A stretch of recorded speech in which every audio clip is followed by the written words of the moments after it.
Hello, it's just me today to talk about fair use, among other things. But first, there's an article on dark reading that I was very glad to see. I expected to see this years ago. Cyber insurance companies are now presenting companies with self-reporting audit documents, asking you to demonstrate in detail how you have protected yourself from ransomware, which I thought might be the way this would really get improved. And they will do things like demand to know exactly how you're implementing two-factor authentication and exactly what group policies you have on your domain controller. I think this is a very good idea. This is how most security procedures end up being popular, is insurance companies demand them. So in principle, it's a good idea. It seems very logical to me. I think the insurance companies have been suffering great losses selling cyber insurance at all because they have been very poor at estimating how much damage will be done. And the damage from ransomware is getting ridiculous. So this is quite logical to raise the rates and then offer lower rates to people who meet your security standards. It's also moving in the direction of security metrics, which is something we've been missing all along, which is the process of converting cybersecurity from an art into a science. If we could actually quantify how many dollars will you save by just obeying these top 10 rules or such thing, that would really be a great step forward. I don't know to what extent it's possible, but the insurance industry is in the business of developing that science. So hopefully this will work. I was very surprised to read on the Register that the United States regards RISC-V as an American technology, and they're trying to block it. China has access to it as part of their export bans. I thought RISC-V was open, and in fact, so do a lot of people involved in RISC-V. Apparently, RISC-V was developed in 2010 by researchers at the University of California, Berkeley. But then it's an open source standard, and there is an international RISC-V organization that actually moved their headquarters out of the United States into Switzerland, anticipating that precisely as happened, the United States government would claim that they own it and claim that they can limit what countries are allowed to use it. So we will see what happened. Already, China has been developing their own version of RISC-V, anticipating a ban from the United States. So this hopefully open standard may not succeed in remaining open as the world splits into dividing factions. We'll see what comes of that. There's a new feature in Android I was unaware of, that if you load a app, not from the App Store, but from an APK file, it puts it in a sort of sandbox called restricted settings. Now, restricted settings doesn't sound terribly powerful, but it blocks two permissions that are commonly abused by malware. Those being permissions I didn't understand immediately. Accessibility settings and the notification listener. So anyway, apparently those are used to escalate privileges later. Anyway, there's now a form of malware that installs itself using a different internal process than the one normally used to install directly from an APK, and thus bypasses that. So there is a bypass from that security sandbox feature, but it still seems like a pretty good idea. And there's always a bypass.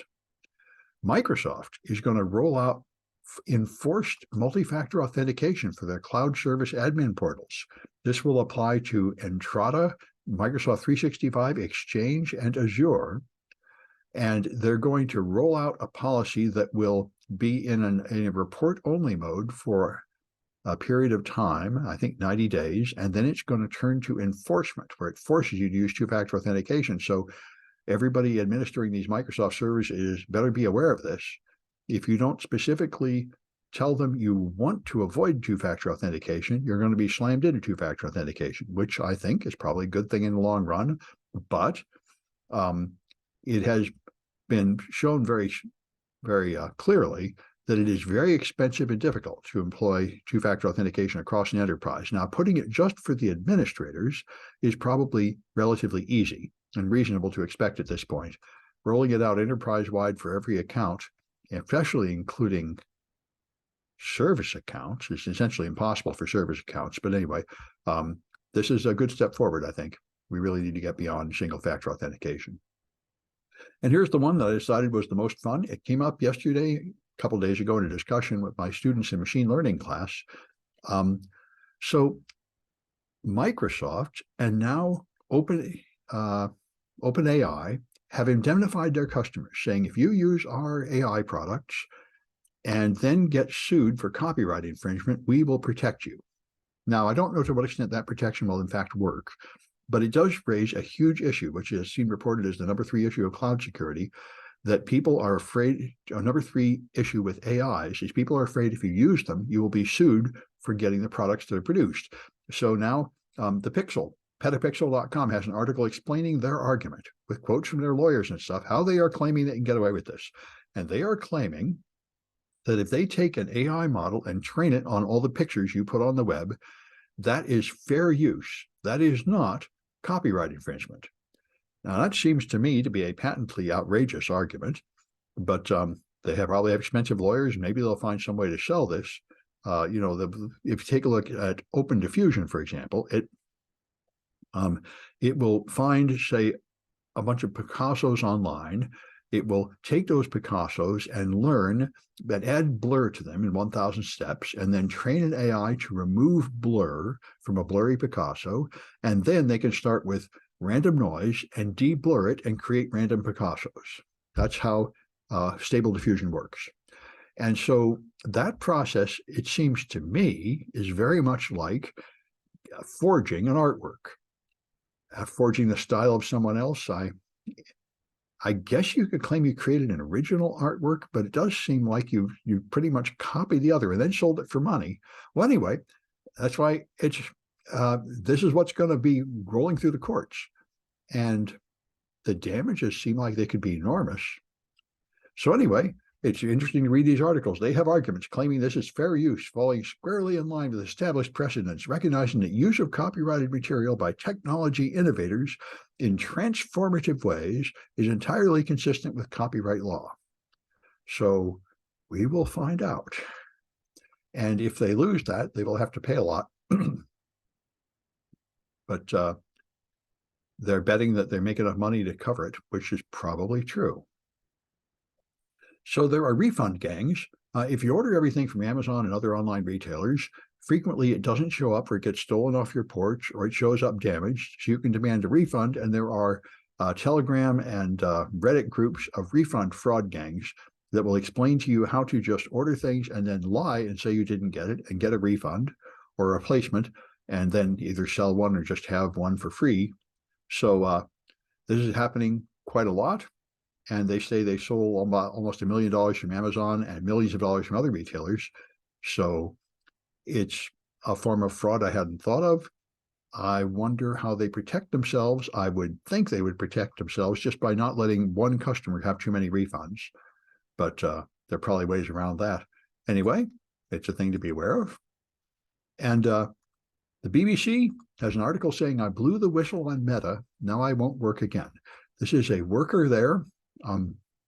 Arturo Bejar worked at Meta, and he claims that he was involved in trying to protect teenagers using Meta. And he claimed that internal statistics showed that 1 in 8 13 to 15-year-olds experienced an unwanted sexual advance on Instagram within a week.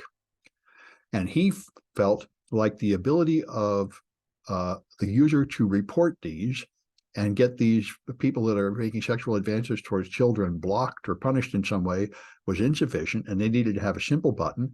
And he claimed he talked to top executives at Meta and got promises to fix it, and then they just never fixed it. This is in tune with the many other complaints about Meta, that they have internal studies that show that their Instagram in particular is doing harm to teenagers, but they're making so much money, they just shove those concerns under the rug and keep going. So we'll see what comes of this. And the last one I thought was quite useful. I heard about it on the Daily Beans podcast, and I went and looked it up. The rolling sea. I've heard a lot of news reports on the normal news channels saying Trump is stupid, his lawyers are crazy, he's just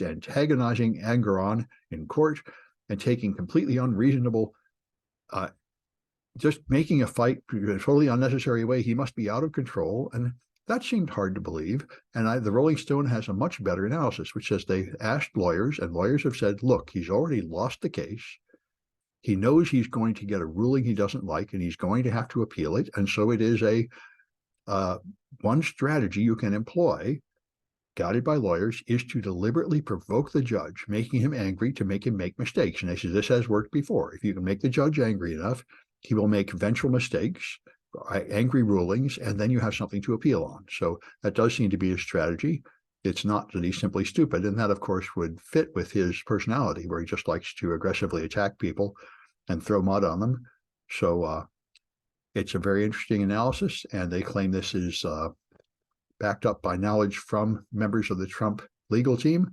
And it does make sense. So it's too easy for people on the left to say Trump is just crazy or deranged or stupid, when I think it's not that simple at all. I mean, it's clear that he is the world's genius at a form of social engineering based on reality TV, based on making himself a spectacle at all times and keeping the camera focused on him and provoking everybody with outrageous statements, which is part of his strategy for success. And his imitators, like Elon Musk, are doing the same thing and having enormous success.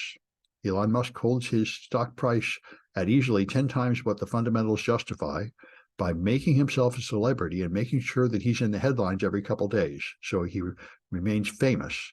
This is how you create fame and become an influencer and make sure that everybody is always talking about you.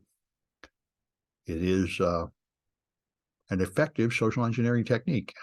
I always thought, Trump should be a headliner at DEF CON explaining social engineering, because he is the world's champion at social engineering. He has achieved to become the most powerful man in the world based on absolutely nothing but bluster and lies.